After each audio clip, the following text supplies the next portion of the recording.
Hello, everybody. Let's turn the light on here. There we go. How's everybody's Tuesday today? We're talking about how selfishness leads to selflessness. That's our topic today.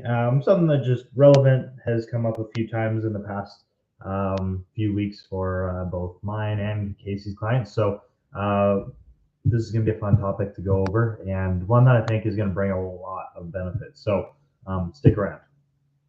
If you're just joining, start off with your win, comment your wins, toss them in the WhatsApp group. We want to hear your wins. My win for today is that I have fully committed to the idea. I'm going to start a cut and take a little bit of time off from my long-term goal of building. I've been perpetually trying to add muscle for like 4 years straight. I've had a couple mini cuts in there, but yeah, we're going to do a little bit of a reset, and I'm excited for it just to bring body fat down, give my body a bit of a rest from the building phase. And oftentimes when we like change kind of the flow of things, it can re-stimulate the metabolism and really propel your progress. So going from building to cutting and then coming back into building, I should be able to see a good jump in my muscle tissue when I return back to that phase. So that's my win. Excited for that. Cool. Well, let's get into it. So first question right off the top is, do you think selfishness is a bad thing? Obviously, if I'm asking that question, I have the opinion that no, it's not, and I'm going to tell you why. Um, let's talk a little bit about like where this conversation is coming from first. So, oftentimes we prioritize everybody else over ourselves. If you're in any sort of caretaker role or caregiver role, be that like a medical profession, you're in the service industry, or you're just like a not just, or you're a mother and you have a family, or this is where the dust comes in, or if you're just that kind of person where you like to give and you're very selfless with your time. Um, we often get caught in this kind of mindset that it creates an anxiety or a stress to take time for ourselves. It feels selfish. It feels wrong. It feels like why should I be spending time on myself when I could be helping somebody else? And I think there's a number of places where that can come from. Sorry, one second. I'm just gonna close my door here. There we go. Um, but it can come from the idea of living a life of service, right? And that can be and is a very admirable trait and a goal to work towards. Is instead of living a life in service to yourself, we live a life or you live a life that's in service to others, to bring joy to others. But there's a fine line where that becomes very problematic, right? And so I'm going to walk you through a little bit of an example just from my past. And anybody in here that's a nurse is going to understand this. But when you're in a profession or when you're in that sort of mindset of like giving and giving and giving, it becomes a burden almost. We give so much. Like when I was nursing, I would go to work and help people. And like that was my job. That was what I wanted to do. It was my passion. It's still my passion. I still love helping people. That's why I'm a coach. Um, it's just something that is innate for me, is to want to help other people. But as I was nursing, it became a compulsion where in the nursing world or in the medical world, we're often short-staffed, and this comes to like a systemic issue of funding and hospital allocation, stuff like that. Because generally, at least in Canada, the way that hospitals get their money is they prove a need that they need money. And the best way to prove that is to say, we don't have enough staff. Our beds are always too full, and our staffing is never good enough. So we need more money, and it actually has become one of the main reasons in Canada why we're constantly short-staffed. If the hospital gets to the end of the year and they don't have staffing issues, they don't get more money for programming or anything like that, or they get very little. It's a much harder for them, right? So what happens in this sort of circumstance is that you have this core group of people that you work with, that you bond with, and when the unit is short staffed, not only is it the patients that have to suffer the consequence, but it's your friends, your work family that suffers.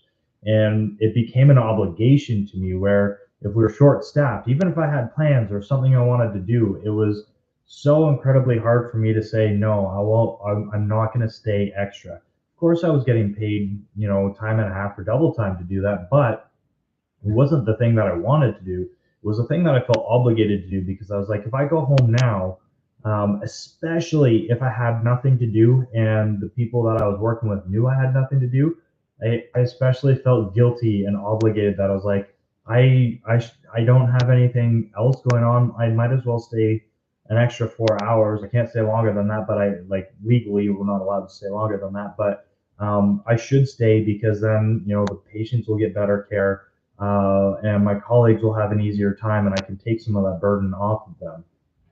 Um, and then same thing comes down to like days off. It was easier for me at least to stick to my days off, but I still went in plenty of times when I got text being like, "Hey, we're super short staffed. Can you help out?" And it was like, I really don't want to, but like you guys are part of my work family, and the patients, it's not fair for them to not get like proper care because they're so short staffed. So then I felt this obligation to go in, and on my days off I wanted to be able to help my friends, and that was often less common, but like I would say yes to helping people move, and I would say yes to doing favors and all that sort of thing because it was just in my nature to give to people. um, but it became the source of my burnout. And this is relatable to so many different circumstances. I can't tell you how many mothers I've coached and talked to have had the same pull on it. And I would almost say that it's even stronger because it's your own family and they're there 24/7. You have your children there, your spouse, and you feel this need to provide for them, and it is a need, but um, you give and you give and you give and you give and you feel like you can't ever have time for yourself because if you don't, it comes at the cost of somebody else. Um, and that becomes like a stress and a burden. But what happens as caregivers, what happens when we do that, and this is what burnout is, we have a tank. We have an emotional tank of what we can give. It's like picture it like a battery. And when we give and you give and you give and you give and you give, you empty that battery. And everybody who's like relates to this conversation right now will understand it and relate to those times where you just felt like, oh man, like when can I have time for myself? Like I'm so tired. I don't have any energy. I don't have any time for myself. And that's where burnout happens. And I started to like I burned out pretty hard a couple times in nursing where I was like, what am I doing? And at one point I even gave up my full time line and went part time to try and give myself some more time. But the funny thing in BC about part time is overtime ends up being more available, and you get better money when you go in extra on a day off and you have more days off. So I ended up working just as much as when I was full time. But then I had that expectation that I was going to have more time for myself, and I didn't, and I became even more resentful, and more burnt out. And this is where conversation catches up to selfishness leads to selflessness. When you empty your tank, you can't give to your full capacity. You can only give what you have left, and it might not be very much. And there's also ebbs and flows with life. There's life circumstances that take your energy. There's relationship issues. There's like if you have to move. I have a nurse here who got notice that their landlord's selling their house, and so they have a big move coming up, and that takes from your tank. Um, it doesn't always have to be giving that takes from your tank. It can just be the demands of life that take your energy, and it impacts your ability to give to others. And so when we start to recognize that we only have a limited capacity, um, you start to understand the importance of recharging your tank and or recharging your batteries, refilling your tank, right? And this is where selfishness is really important. Um, we have this connotation, like as a society, that selfishness is a bad thing, but it's an incredibly healthy thing. We have to prioritize ourselves. We only get one chance to live.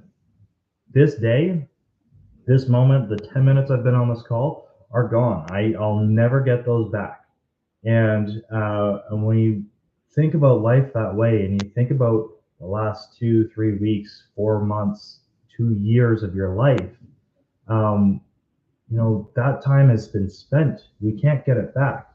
And are you fulfilled with the way that you're living, or are you constantly living on an empty tank? Are you constantly feeling like you're stressed out and you don't have time to take care of yourself? All you need is 4 or 5 hours a week for your workouts. That's 4 or 5 hours out of what, 168 in a week. That's a very small amount of time to be spending on yourself. You might need an extra 2, 3 hours in the week to properly nourish your body and spend time grocery shopping and meal prepping. So, when we add it all up, we're somewhere around maybe 8 hours a week to make sure that your body is healthy, to make sure that you're rested, to make sure that you're fed well, so that you don't become a burden onto somebody else too early in life later on, because you've gotten sick. And that's in the caregiving world, that's the thing that like really clicked for me one day. Was I was like, if I don't start taking care of myself, if I don't start saying no and prioritizing my own health and my mental health and my physical health, then I'm going to end up in the bed that I'm standing beside right now as a caregiver. Somebody else is going to have to do that role for me, and it's going to happen earlier than I want, because um, I'm giving more than I can. Um, and so a practice that I like to think is, or I like to go through, is like, think about if you were 80, if you're 85 years old right now, you're sitting in your rocking chair, you're reminiscing about life and you're thinking back to your life, and you think about the things that matter to you the most. You know, when you think back on that, are you going to think back and look at your life, the way that you're living it right now, and go, I am so happy that I did all of that, that I said yes to all those things, that I did all of that stuff? Then that's absolutely great. Keep living like that. But if you look at it and you go, and 85, you would look back and go, man, I wish I had taken more time to prioritize my health, to rest and relax, to read some books, or have a nice bath and take care of myself. Then you have a solution already. You have advice from your 85-year-old self that you can action today, right? I personally, I find this to be quite powerful, because there's wisdom and lessons that we've learned from our parents and our grandparents, our aunts and uncles, even from our patients, that we can be listening to today, instead of waiting to learn those lessons later in life. We can learn them now, and we can learn the importance of taking 5, 6, 7, 8 hours a week to prioritize yourself, so that you have more energy to give back to your family, you have more energy to give to your patients, so that you can, go to work and realize, everything that I want my patients to do to be healthy, I'm also doing.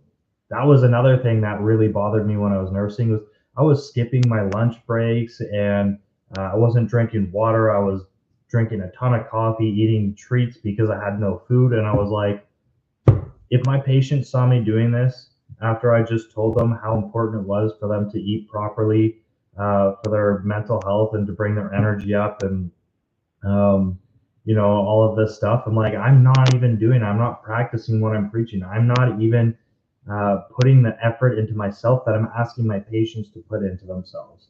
Like you think about your patients, any patients that have like medical diagnoses, like you have to exercise so that your heart's going to be healthy. You have to drink your water so that your kidneys are functioning properly. Um, you got to get yourself up out of bed and get moving because otherwise you're going to sink into your depression. All of these things, all of this common sense knowledge that we have, we often forget to apply it to ourselves. And the excuse that we often make in our own minds is because it's selfish, and we shouldn't be doing that because selfishness is bad. But um, I hope that the point has hit hard enough. I don't feel like I hit this topic as hard as I wanted to and made it as serious as I wanted it to be because I just can't stress the importance of like spending that time on yourself and how necessary it is to be selfish with your time so that you can be selfless, more effectively selfless with the time that you're selfless with. If you show up to work and you're ready to work and you have that emotional energy to give to your patients, um, you're going to be a much better nurse than if you were there more often feeling drained and like just ticking off the boxes because you've been working 6 shifts in a row and you haven't been home for 6 days. You know what I mean? Um, you're going to be a more nurturing mother when you feel like your emotional tank is filled because you've taken time to take care of yourself, and you've asked your partner to help you with some of the duties around the house so that you can do that. Not only does that fill your tank emotionally because you've done a lot of self-care, but it also fills your tank emotionally because now your partner's involved in helping you more, and that feels good too. So it really has an effect that isn't just on yourself. It affects the relationships that you have. It affects the people that are around you. And sometimes it's kind of like that old saying where you take one step back and you take 3 steps forward. When we take one step back with our time to focus on us, we can take 3 steps forward to help people even more. Right? That's my topic for today. I hope that I got that message across well. And if you're listening, please hashtag replay. Comment your biggest takeaway.